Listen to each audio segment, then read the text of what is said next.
Tasty delight bye मधुराणीमध्ये सगळ्यांचं स्वागत। आज आपण एका खास प्रवासावर निघालोय, महाराष्ट्राच्या शेगावच्या।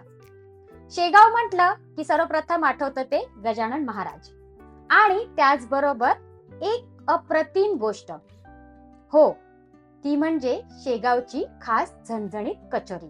आता तुम्ही म्हणाल कचोरी तर सगळीकडेच मिळते ना, पण शेगावची कचोरी काही साधी नाही। शेगावची कचोरी एकदम खास आहे, म्हणूनच आज मोजक्या साहित्यात आपण घरच्या घरी शेगावची कचोरी कशी बनवायची ते आजच्या व्हिडिओमध्ये पाहणार आहोत। तर चला पटकन रेसिपीला सुरुवात करूया। आधी आपण कचोरीसाठी पीठ मळून घेऊया। इथे मी 2 कप मैदा घेतला आहे। ग्रॅमने मोजायला गेलं तर 350 ग्रॅम मैदा आहे। हा मैदा मी चाळून घेतला आहे। मैदा चाळून घेतल्याने मैदा हलका होतो आणि जेव्हा आपण बाकीचं साहित्य मैद्यामध्ये टाकतो तेव्हा ते सगळं व्यवस्थित मिसळलं जातं। आता त्यात चवीपुरतं मीठ घालूया। आपण 2 कप मैदा घेतलाय, त्याकरिता मी 1/3 कप तेल घेतलं आहे। इथे मी गरम तेलाचा वापर न करता थंड तेलाचा वापर करणार आहे, कारण आपल्याला कचोरी खुसखुशीत बनवायची आहे। तुम्हाला जर कचोरी कुरकुरीत बनवायची असेल तर गरम तेलाचं मोहन घाला। हे सगळं साहित्य व्यवस्थित एकत्र करून घेऊया। सगळं एकत्र करून झाल्यावर मैदा असा हातात घेऊन मूठ करून बघायची। जर मैद्याची मूठ तयार झाली की समजायचं आपण टाकलेलं तेल पुरेसं आहे। जर पिठाची मूठ तयार झाली नाही तर त्यात थोडंसं तेल आणखी घाला। आता हा मैदा थोडं थोडं पाणी घालून पीठ भिजून घेऊया। एकदम पाणी घालू नका, कारण आपल्याला हे पीठ एकदम कडकही नाही मळायचं आणि जास्त मऊ पण नाही मळायचं, मध्यम मळून घ्यायचंय। 1950 ते 60च्या काळात ही कचोरी एका छोट्याशा गाडीवर विकली जायची। मग हळूहळू तिची ख्याती एवढी वाढली की लोक खास या कचोरीसाठी शेगावला जायला लागले। आज आपण तीच कचोरी घरी बनवणार आहोत आणि हे पाहून तुम्ही म्हणाल आता कचोरी खाण्यासाठी शेगावला जाण्याची गरज नाही। आता हा मैदा मळून झालाय, अशा प्रकारे पीठ मळून घ्यायचं। हे पीठ मळण्याकरता मला अर्धा कप आणि वर 2 चमचे पाणी लागले। आता हा मैदा आपण 1 तास झाकून ठेवूया। पीठ झाकून ठेवल्याने काय होतं, पीठ व्यवस्थित सेट होतं आणि कचोऱ्या मस्त खुसखुशीत होतात। आधी आपण कचोरीला लागणारं हिरवं वाटण करून घेऊया। बहुतेक लोक रेडीमेड पेस्ट वापरतात, पण ताजं आलं लसूण पेस्ट वापरली तर चव अधिकच अप्रतिम लागते। इथे 5 ते 6 लसणाच्या पाकळ्या, 1 इंच आलं, 4 ते 5 हिरव्या मिरच्या, कोथिंबीर याची पेस्ट करून घ्यायची। हे बघा पेस्ट बनवून तयार आहे। इथे एक टिप सांगते, तुम्हाला जर हा मसाला जास्त वेळ टिकवायचा असेल तर आलं लसूण एकत्र वाटताना त्यात मीठ घाला। मीठ घातल्याने ती पेस्ट जास्त काळ टिकते आणि त्यामुळे वेळही वाचतो। तर चला आता पुढची प्रोसेस बघूया। आता आपण कचोरीसाठी दुसरा मसाला बनवून घेऊया। पॅन गरम करून घ्यायचं, त्यात 1 चमचा अख्खे धणे, 1 चमचा जिरं, 1 चमचा बडीशेप घालून मसाल्यातून मस्त अरोमा येईपर्यंत मंद आचेवर भाजून घ्यायचं। तुमचा विश्वास नाही बसणार, पण संपूर्ण घरात धणे, जिरे, बडीशेपचा इतका सुगंध सुटलाय। याच मसाल्यामुळे आपली कचोरी एकदम चविष्ट बनणार आहे।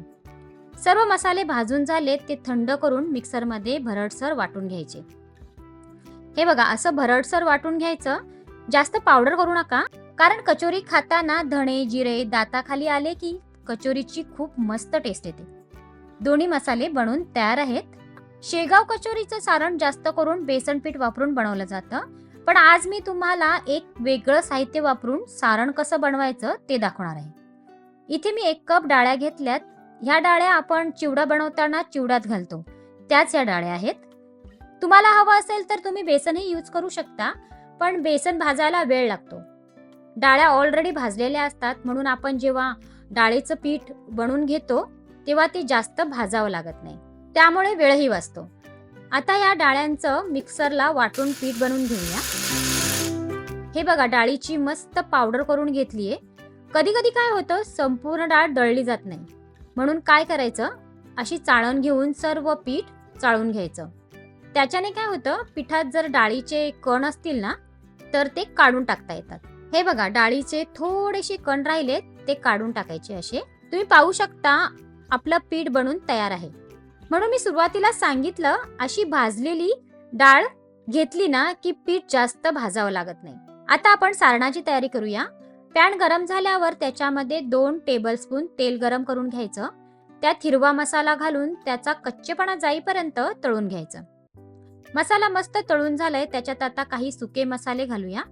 पाव चमचा हळद, 1 चमचा गरम मसाला, 1 चमचा धणे पावडर घालून मसाले तळून घ्यायचे. मसाले तळून झाल्यावर त्यात वाटून घेतलेलं डाळीचं पीठ घालूया. हे थोड्या वेळ भाजून घ्यायचं. जोपर्यंत सर्व मसाले पिठामध्ये व्यवस्थित मिक्स होत नाही तोपर्यंत हे सगळं भाजून घ्यायचं. 1 ते 2 मिनिटं मी हे पीठ भाजून घेतलंय. त्यात आता थोडासा पाण्याचा असा हबका मारायचा, म्हणजे थोडंसं पाणी शिंपडायचं आणि पुन्हा मिक्स करून त्यात चवीपुरतं मीठ घालायचं. मीठ व्यवस्थित मिक्स करून झाल्यावर त्याच्यावर झाकण ठेवून फक्त 1 ते 2 मिनिटं मंद आचेवर वाफ काढून घ्यायची. थोड्या वेळाने झाकण काढून बघूया. हे बघा मस्त सारण शिजलंय. त्याच्यात 1 चमचा साखर घालूया. साखर घातल्याने कचोरीला तळताना थोडासा गोडवा येतो आणि बाकीच्या झणझणीत मसाल्याचा तोल सांभाळतो. याच्यातच थोडीशी कोथिंबीर घालून मिक्स करून घ्यायचं. सर्व सारण बनवून झाल्यानंतर आता मला आठवलं की मी सुका मसाला बनवला होता, तो टाकायलाच विसरले. तुम्ही असं करू नका.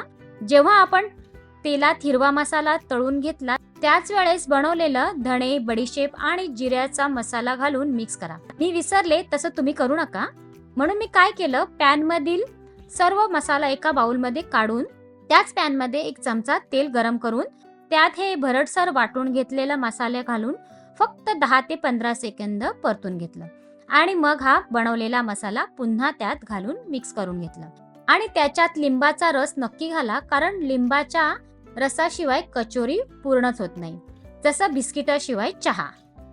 माझ्याकडे लिंबू नव्हता म्हणून मी घातलं नाही, पण तुम्ही नक्की घाला. आता पुढची तयारी करूया. सारण तयार झालंय, कचोऱ्या बनवायला घेऊया. झाकून ठेवलेलं पीठ पुन्हा मळून घेतलंय. हाताला थोडंसं तेल लावून पुन्हा मळून घ्यायचं. तुम्ही पाहू शकता पीठ मस्त मुरलंय. आता मळलेल्या पिठातील छोटासा गोळा घेऊन त्याची अशी हाताने वाटी बनवून घ्यायची. वाटी बनवून झाल्यावर त्याच्यात सारण भरून घ्यायचं. सारण असं बोटाने दाबून आतमध्ये भरायचं आणि वाटीच्या चारही बाजू अशा वर आणायच्या आणि एकत्र करायच्या. पूर्ण गोळा सील झाला की जास्तीचं पीठ असं पीळ देऊन काढून टाकायचं आणि पुन्हा असा गोळा बनवून घ्यायचा व तो गोळा असा पोळीपाटावर ठेवून हाताने दाबून सर्व सारण पसरवून घ्यायचं आणि मग लाटण्याने कचोरीच्या कडा लाटून घ्यायच्या. जास्त पातळ लाटू नका, थोड्याशा जाडच ठेवा. एकदम हलक्या हाताने कचोरी लाटून घ्यायची, जास्त दाब देऊन लाटू नका. हे बघा कचोरी बनून तयार आहे. अशा सर्व कचोऱ्या बनवून घेऊया. एक गोष्ट तुम्हाला सांगते, तुम्ही जर कचोरी एकदम परफेक्ट केली ना तर फक्त तुम्हीच नाही संपूर्ण घर म्हणणार, वा आज शेगावची कचोरी खाल्ली, मन खुश झालं. सर्व कचोऱ्या बनून तयार आहेत, त्या आता तळून घेऊया. जोपर्यंत बाकीच्या कचोऱ्या बनवतो तोपर्यंत बनवलेल्या कचोऱ्या ओल्या नॅपकिनने झाकून ठेवायच्या, म्हणजे त्या कोरड्या होणार नाहीत. पॅन मध्ये तेल गरम करून घेतलंय. मध्यम आचेवर कचोऱ्या तळून घ्यायच्या. तळणं म्हटलं की काही जण विचारात पडतात की किती तळायचं. कचोरीला हलका तांबूस रंग आला की तेलातून बाहेर काढायची, कारण तेलातून बाहेर काढल्यावर पण कचोरी गरम असल्यामुळे तिचा रंग बदलतो. अशा प्रकारे कचोऱ्या तळून घ्यायच्या. आधी मी एक कचोरी तळून बघितली, तेलाचं तापमान एकदम परफेक्ट आहे असं बघितलं आणि आता माझं कॉन्फिडन्स वाढला आणि मी एकाच वेळेस 2-2 कचोऱ्या तळून घेतल्या. तुम्ही एकाच वेळेस 2 किंवा 3 कचोऱ्या तळू शकता, पण आधी एक कचोरी तळून बघा. पहिली कचोरी व्यवस्थित तळली गेली का मग बाकीच्या कचोऱ्या तळून घेऊ शकता. तुम्ही पाहू शकता कचोऱ्या तळून झाल्यात. 2 कप मैद्यात छोट्या 12 कचोऱ्या बनवून तयार होतात. जर तुम्ही मोठ्या कचोऱ्या बनवल्या तर 9 ते 10 कचोऱ्या बनवून तयार होतात. एका बाजूला मी मिरच्या तळून घेतल्यात. कचोरी बरोबर खाण्यासाठी तुम्ही ह्या कचोऱ्यांचा आस्वाद आंबट, गोड, तिखट चटणी बरोबर घेऊ शकता. अप्रतिम लागते. एक कचोरी तोडून दाखवते. हे बघा मस्त झाल्यात कचोऱ्या. ह्या कचोऱ्या बाहेरून खुसखुशीत असतात आणि आतून सॉफ्ट असतात. ह्या कचोऱ्या तुम्ही नक्की करून पहा आणि मला कमेंट करून सांगा की तुमच्या कचोऱ्या कशा झाल्या. तुम्हाला ही रेसिपी कशी वाटली ते मला कमेंट करून नक्की सांगा. रेसिपी आवडल्यास लाईक करा, शेअर करा आणि सबस्क्राईब करायला विसरू नका. तर चला भेटूया पुन्हा नवीन रेसिपी सोबत. तोपर्यंत धन्यवाद.